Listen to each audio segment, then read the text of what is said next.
Good afternoon, everyone.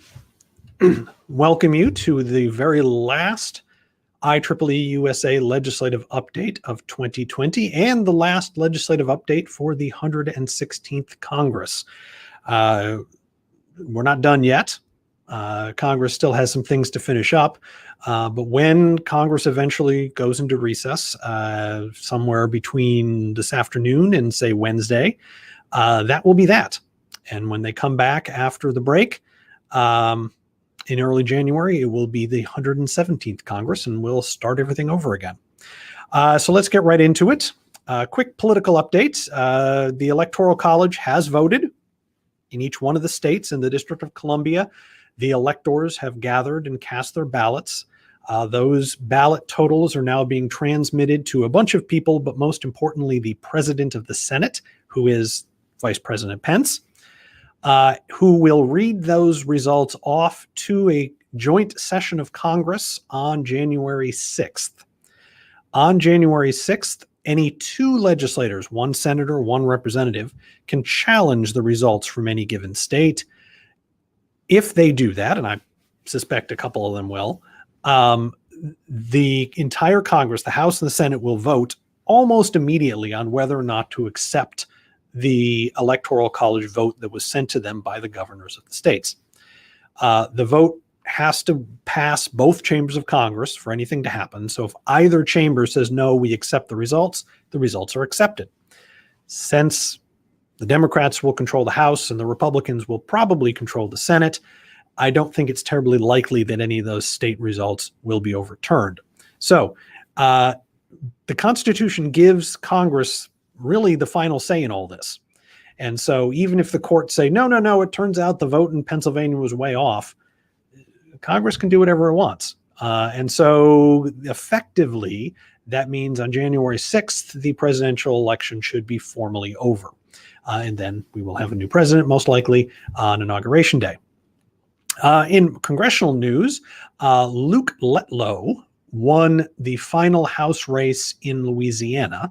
That went to a runoff. The election didn't get as much notice as the Georgia or the New York's election, which we'll talk about in a second. It didn't get as much attention as the Georgia runoffs because both candidates in the Louisiana runoffs were Republicans. And so neither one of them got 50%, so they went to a runoff. Mr. Letlow won and will be the new congressman from Louisiana. We still have one House seat that has not yet been decided. New York 22nd is still up. Right now, the Republican in that seat is leading by 12 votes, but there's a massive amount of irregularities and just screw-ups in that election. A judge is reviewing a ton of ballots kind of by himself with him and his staff to try to figure out who won. That will be settled, before January 2nd, when the new Congress is sworn in. But other than that, everything else is settled, except, of course, our two Senate seats, both Georgia seats, which will be decided in a runoff on January 5th. Now, you will note that January 5th is before January 6th. And so whoever wins the Georgia runoffs will technically be available for the Electoral College vote, or the certification of the Electoral College voting that will take place on January 6th. Because this is after when all the other new senators will have been sworn in, the winners of those Georgia runoffs could technically be sworn in that night. I mean, they have to do some certification, but they can be sworn in very quickly as long as the results are fairly definitive. So that's what we have to look forward to in the next couple weeks politically. But before we get there, Congress isn't done yet. There are still some big issues that need to be resolved before Congress goes into recess. Now, technically, they're currently scheduled to go into recess at 5 o'clock on Friday. That's today. So about 4 hours from now, a little less than 4 hours from now, they're supposed to go into recess. That's probably not going to happen. They're way behind on the budget. Not way behind. They still have a lot of work to do on the budget. And so at the moment, they're talking about extending the Congress until Monday so that they can finish the budget up over the weekend. There is some speculation that the government may shut down, that the government may shut down over the weekend, which as a practical matter is not that big a deal. It would be more of a big deal if that shutdown leaked into Monday, Tuesday, and Wednesday, although still not huge. Government shutdowns don't really become a major problem until you hit a first payday and the checks don't go out. And Congress is going to get this done in a reasonable amount of time. So the FY 2021 budget is not done. It should be finished somewhere in the next couple days. There are disagreements on a bunch of parts of the budget, but not any major ones that should hold things up. They seem to be squabbling and negotiating as opposed to trying to prevent passage at this point. So we do expect that. NDAA has passed. It passed both the House and Senate with overwhelming majorities. However, President Trump has now announced that he intends to veto it. He's going to veto it because it includes language that would require military bases named after Civil War generals to be renamed, and because it doesn't repeal Section 203 of the Communication Act of 1996. That's the provision that gave online platform providers immunity from lawsuits over text that was added to their site by users. So if you say something in Facebook that is slanderous, you can sue the person who posted it, but you can't sue Facebook. And the president thinks that should be overturned. Now, the president started making these threats a couple of weeks ago, and I kind of thought it was a negotiating ploy to try to get a better deal on some things. But A, it didn't work. And B, he reiterated his plans to veto NDAA just yesterday, which suggests that he's actually going to do it. Now, that's a problem because Congress is going to go home soon. And it's not clear. Congress has the votes to override the president's veto. It's not even very close. There's huge majorities in both chambers. But if they're not in Washington, they can't vote. And so the president could veto it after they go home. He has time to do that, which would require Congress to either come back or to let the NDAA expire until they can come back in January when they can then try to pass it again. I'm not sure how that's going to work out. And I think they're kind of hoping that if he's going to veto it, he does it soon. But it's looking increasingly unlikely that that's the case. Either way, the NDAA is going to pass. It's just a matter of when, and if there's a period of time when it has lapsed, which as a practical matter is not a big deal, but could make some people in the Defense Department's lives rather complicated. The last big thing that Congress needs to do is a COVID relief bill. The current plan is to tack that on to the omnibus bill once they can get an agreement. But Congress is still fairly far apart on a bunch of issues dealing with COVID relief. State and local aid is still a problem. Liability protection to companies is still a problem. There's a debate over whether individuals should get a stimulus check like we did earlier in the year.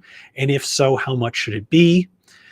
There's questions about unemployment insurance top-ups. Republicans had originally not wanted to provide additional unemployment relief on the theory that there are some parts of the country where that additional top-up means people can make more money staying on unemployment than they can going back to work, which is obviously not good.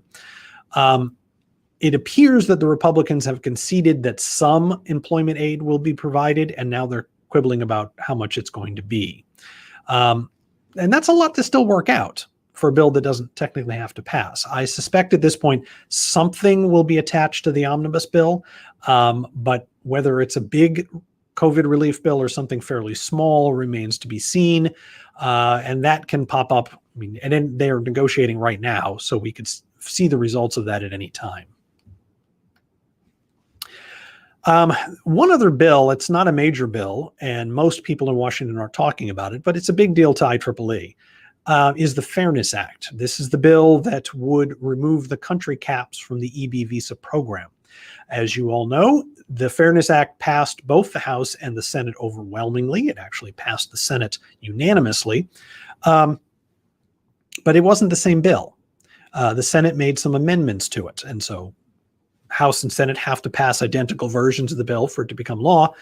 Normally, when this happens, which is usual, House leaders and Senate leaders get together and they negotiate a compromise that takes pieces of both chambers' bills, and then it goes back to the House and Senate for one final vote that cannot be amended. You just go straight to the floor, yes, no vote. If it passes, it's done. You can't amend it.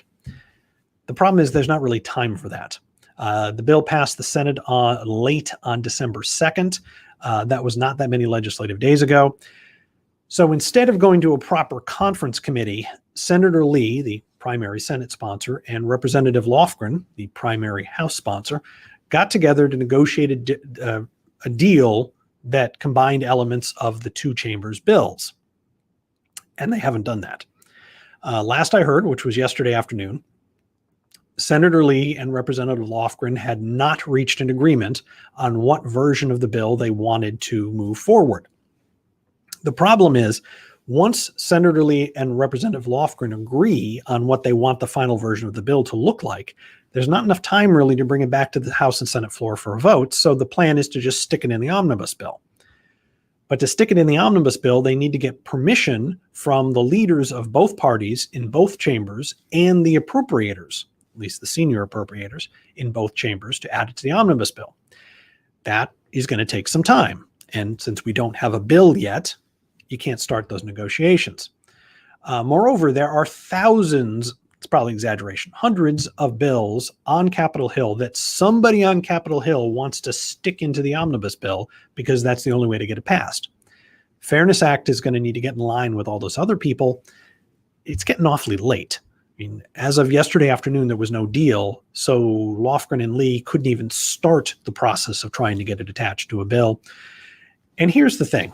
Well, and I should say, if the fairness bill cannot be attached to something, it will die at the end of Congress, which technically will be January 2nd when the new Congress is sworn in. But as a practical matter, when Congress goes out after passing the omnibus, that's it. It's gone. And they have to start over next year. The way I read this is Senator Lee and Congressman Lofgren don't really care if the Fairness Act passes. They probably want it to pass, but it's not a priority for them.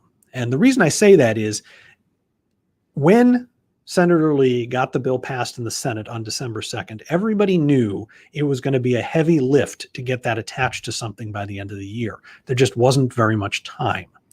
If Senator Lee and or Congresswoman Lofgren really wanted the Fairness Act to pass, what they had to do was negotiate a deal with the other side basically immediately. You had a couple days to get that done and have a good shot at getting attached to something. The fact that neither Senator Lee nor Congresswoman Lofgren was willing to make the compromises needed to get a bill that could then be attached to something tells us they really didn't care if the negotiations failed. I mean, at this point, the fact that the two of them are still negotiating tells you that the bill is not the point anymore, because even if they negotiate a deal today, it's still going to be very difficult to get it attached to something. And so that suggests that this simply wasn't a priority for either one of them. Something else passed, much to our surprise. There was a package of relatively small but useful energy bills that had been kicking around the Senate for a while. And unexpectedly last week, it popped up for a final vote, passed the House, and is headed for the president for his signature, headed to the president for his signature, which is very exciting. Congress actually hasn't done very much on energy reform in the last several years, and now they have, which is good. Like I said, the bill is kind of a smorgasbord of smallish energy provisions, which is fine because smallish provisions are good too. Has some money and some programs to do energy research, specifically research into energy efficiency and making more efficient motors, more efficient cars, more efficient buildings, research into alternative energy, solar and wind, but also advanced nuclear technology, which is exciting. And it has money and reforms to ARPA-E, which is the Department of Energy's speculative research arm, and into high-speed computing, all of which is quite good. Again, these are relatively small programs they're standing up, but still valuable ones. The bill, this is a little more interesting, contains a provision to encourage the production of rare earth metals in the United States. As many of you know, much of our high-tech world depends on some very unusual metals and other elements to work. Those rare earth metals are, as the name implies, very hard to find, and we import almost all of them much of which comes from China, which makes a lot of people nervous.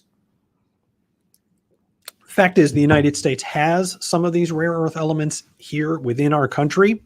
The problem is they're very expensive to mine, they're very hard to mine, and they're very dirty to mine.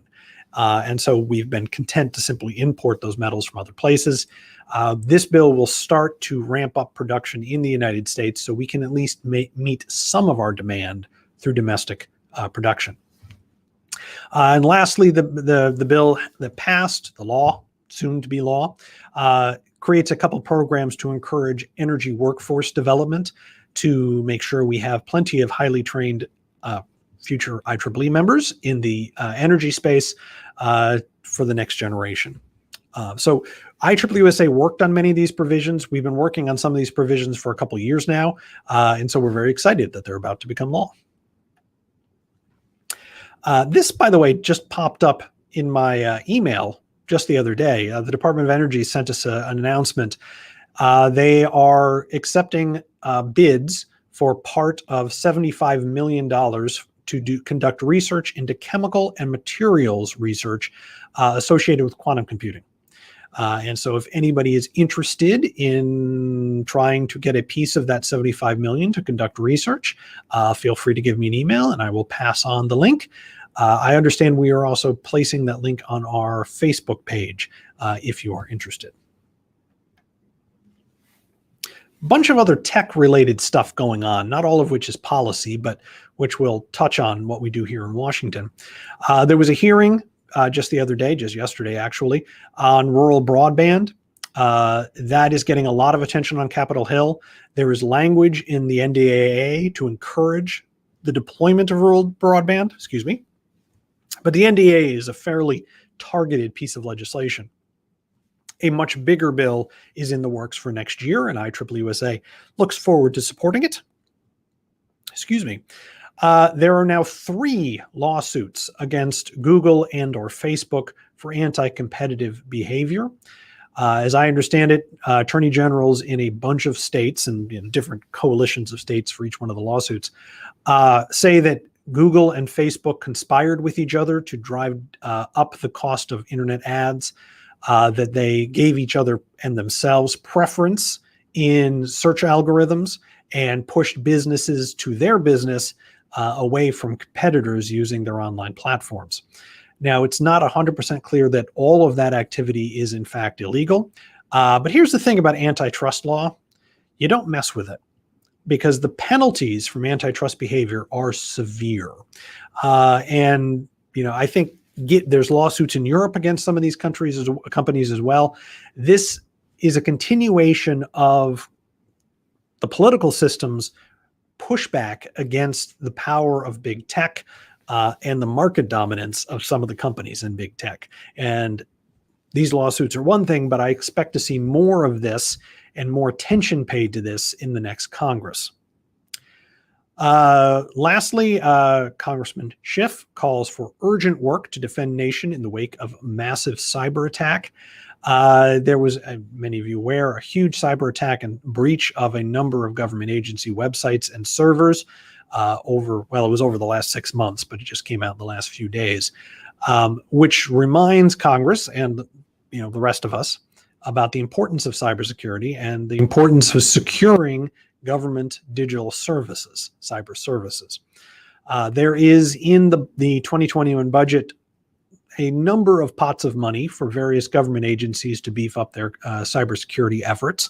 But things like this are just going to make it more likely that the government gets serious about cybersecurity and putting aside money to do it properly.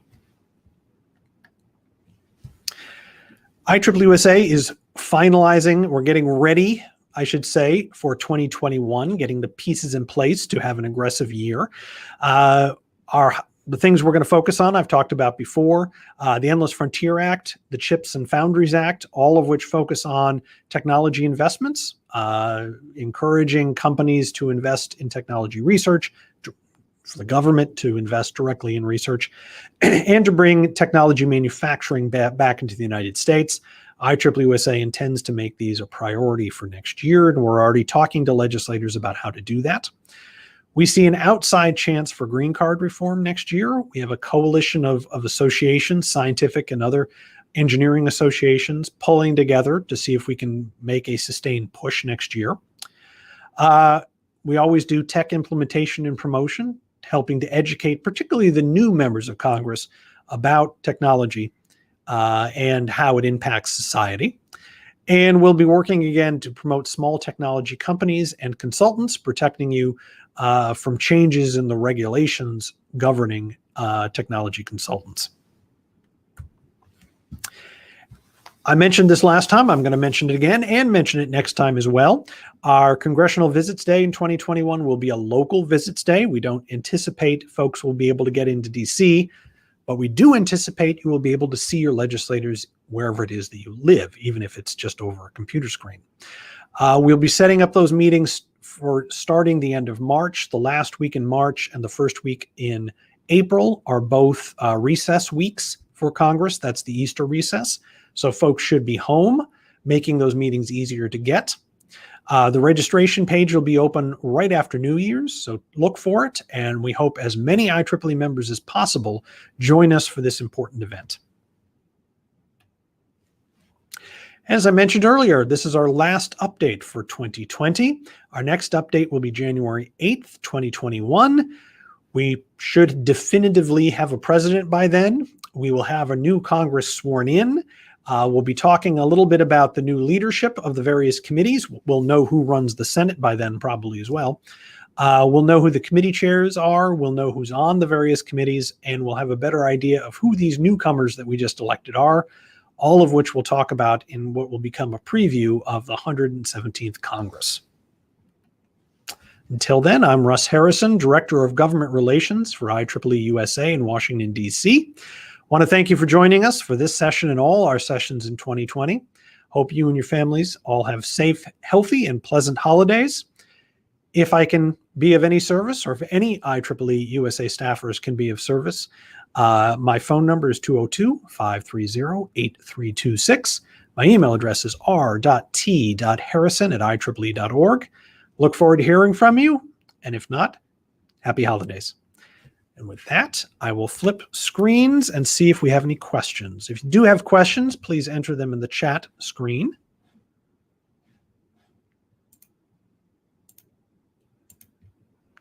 There it is. Ta-da!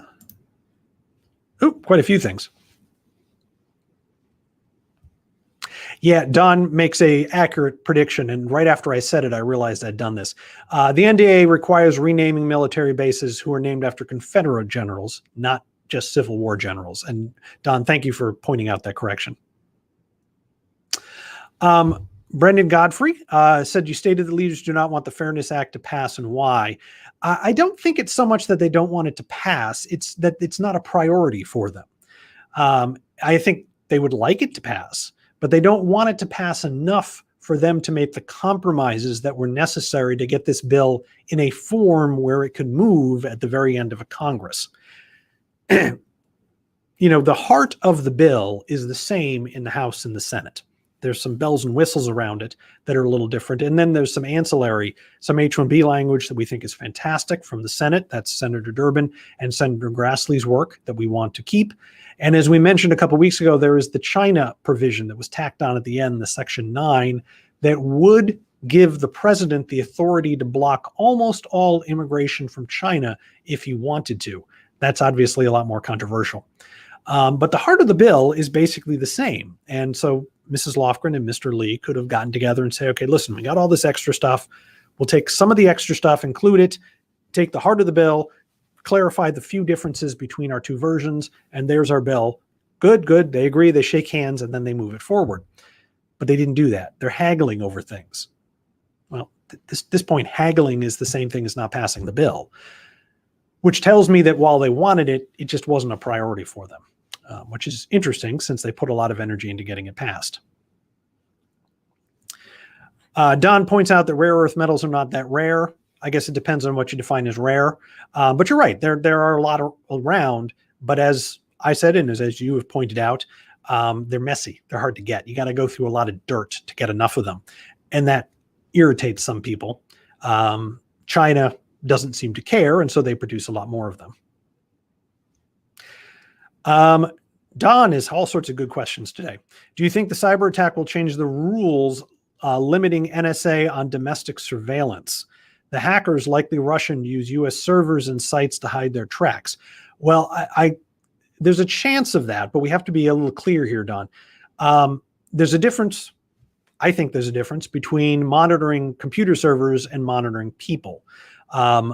I think the NSA may get more authority, or somebody may get more authority to keep track of computer traffic in the United States coming from other places.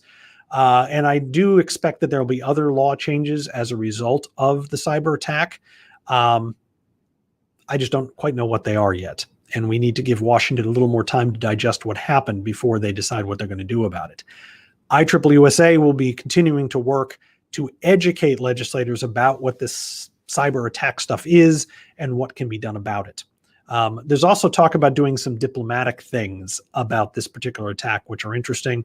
That is slapping sanctions on certain countries, Russia, and possibly certain people for their role in the attack.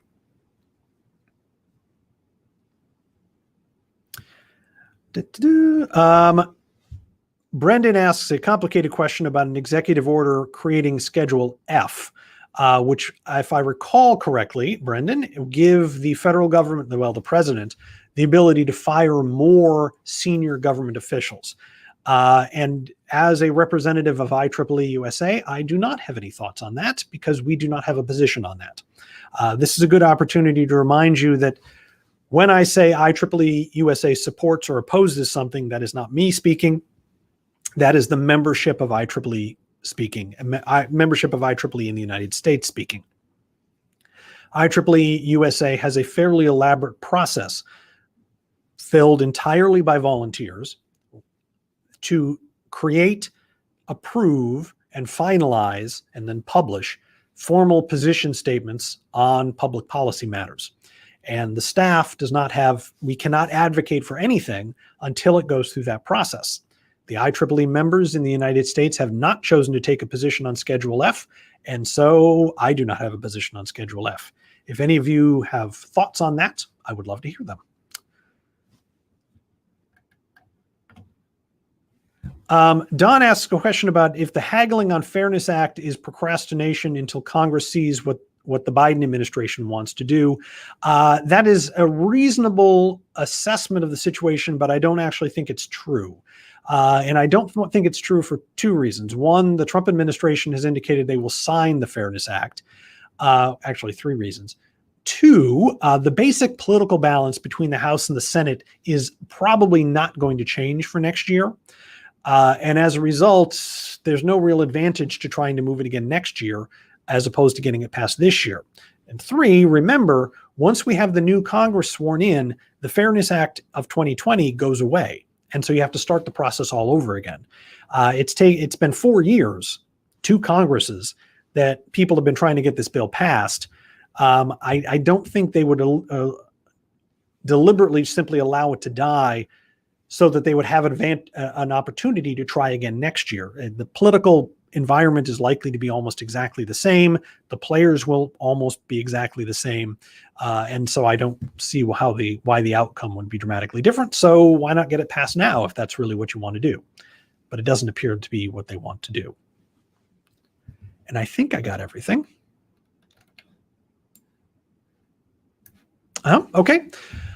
All right, I want to thank you again for joining us. If you think of additional questions that you would like to ask, my email address again is r.t.harrison@ieee.org.